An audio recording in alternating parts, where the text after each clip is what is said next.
This strange story is well known to the locals of a small town in the southeast region of Washington. It's something of an urban legend, but the residents there will insist that it's true. It was late summer, and four friends were heading home after a weekend camping trip near the Palouse River.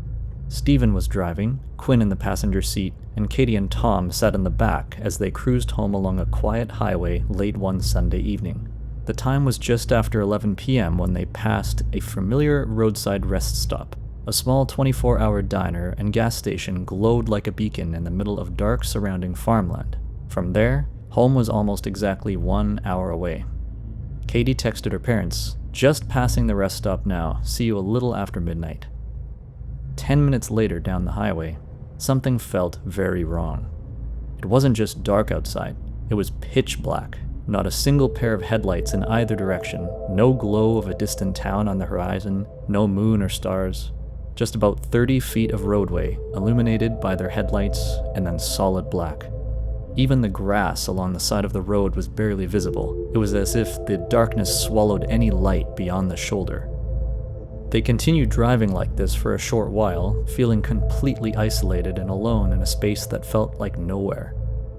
Katie leaned forward from the darkness of the back seat. "Has anyone noticed we haven't seen a single car since, ages ago?"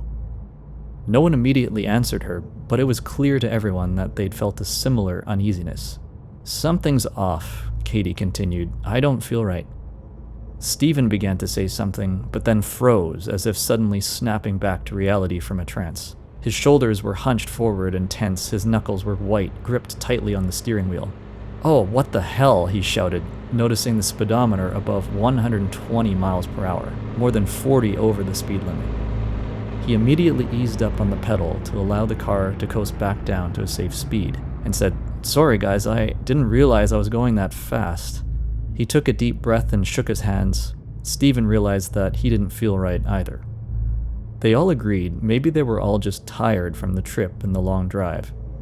Quinn suggested turning back to the rest stop to grab a quick coffee for the last hour drive, but Stephen insisted it was better just to keep going since it was less than an hour home now. Katie's voice suddenly spoke sharply from the back. "Guys, look at the time." The dashboard's digital clock flicked to 2:30 a.m. Did it just glitch? Tom immediately checked his phone, and Quinn hers. Both also displayed 2:30 a.m. After a moment of confused silence, Tom began to mutter, "We passed the rest stop at 11. 11? We all saw it, right? 11. How can that..." Before anyone could process it farther, Quinn suddenly shouted and pointed ahead. "Wait, look, what the f***?" A bright glowing set of lights on the right side of the highway grew closer. It was the rest stop. The same one, with the same half-burnt-out neon sign and the same parked semi. Somehow, they had looped back, despite never turning off the straight, deserted road. They all started to panic, voices overlapping in between short, shallow breaths. Tom interrupted, his voice deepened. "Pull in, please. We need to figure this out. We can ask them if they saw our car. There's been no one else driving out here this whole time, so if we already passed them, they might have seen us." And that's what they did. Inside the gas station, an older man sat behind the counter, reading a paperback. He looked up to greet them, as Tom walked briskly up to the counter. "Excuse me, sir. Sorry, this is gonna sound really weird, but did you happen to notice us pass by here maybe 15 minutes ago? Or maybe longer, I don't know what time it was, but we've been the only ones on this road all night." The man sat in silence, staring back at Tom with slight confusion. Before he could speak, Tom continued, "Wait, what time do you have?" The man checked his watch and answered, "Oh, it's a little past 2:30 a.m., 2:36 to be exact." His demeanor grew more concerned as he asked, "Are you guys all right? You look like you saw a ghost out there or something," he joked. Tom answered, "Yeah, no, we're fine. I think just tired from the drive, but is it usually this quiet out there? It's been so long since we've seen any other cars. We passed by here at 11 and then somehow circled back. I'm not sure how we did that, and we're the only ones on the road, and it's so dark. Just a weird night." The man looked back at Tom even more confused, and then peered through the window saying, "Well, I think it's a new moon, so it's a little darker, but normal traffic and all." Tom shook his head and answered, No, there's literally been no one in either direction for hours, and Tom stopped when the man held up his hand to gesture out the window. A few cars whizzed down the highway in opposite directions, with more headlights visible in the distance.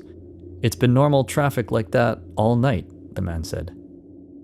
I don't understand, replied Tom, with a pale, blank stare. Suddenly the sound of several loud dings rang out from Katie's pocket as a wave of texts flooded in all at once. She pulled her phone from her jeans pocket to find 20 unread texts and multiple missed calls from her parents, starting from around 12:30. Katie swore under her breath, "Damn it, we must have been out of service." She quickly stepped outside, followed by Quinn, to call her parents back and explain where they still were. Tom, still at the counter, turned back to the man and asked, "Is there a detour we might have taken by accident that would have had us circle back through here?" The man replied, "Well, you would have had to make an interesting circle. It's pretty much just this main highway for quite a ways, unless you made a couple of U-turns, or took one of those old dirt roads off through farmland somewhere.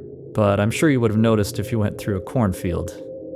Tom didn't reply, just nodded weakly in acknowledgement and shuffled away, followed by Stephen. Outside, Katie was trying to calm her hysterical mother on the phone while Quinn stood nearby. As Tom and Stephen joined them, the four stood under the fluorescent glow of the gas station canopy, silent. The night was still dark, but the stars were now visible again, along with the glow of the odd car that sailed by. Suddenly, the four of them didn't feel so alone. "Let's just go home," said Stephen. The four of them climbed back into the car and slowly made their way back onto the highway. No one said much the rest of the way. They all just sat, hyper-aware of each mile marker, each occasional passing car, and each minute as it ticked by on the dashboard clock. They arrived back home at 3:45 a.m. For many weeks afterwards, the four of them would discuss the events of that night again and again, trying to piece together some rational explanation. However, there wasn't one. Discussions would turn more into arguments than reveal anything, so they eventually stopped discussing it. However, a few other strange things did emerge over these weeks. Every few nights, Tom would wake heart racing in a cold sweat, as if from an intense nightmare, always around the same time, 2:30 a.m. Yet, he was never able to recall what the dream was about. Both Quinn and Katie developed an aversion to driving at night. Katie could manage hers if she really needed to, but Quinn would have intense panic attacks, nausea, and migraines when traveling by car after dark. But worst of all was Stephen. He became obsessed with retracing their drive. He couldn't explain why or what he was looking for, but he could not shake this uncontrollable, compulsive thought that he needed to return there.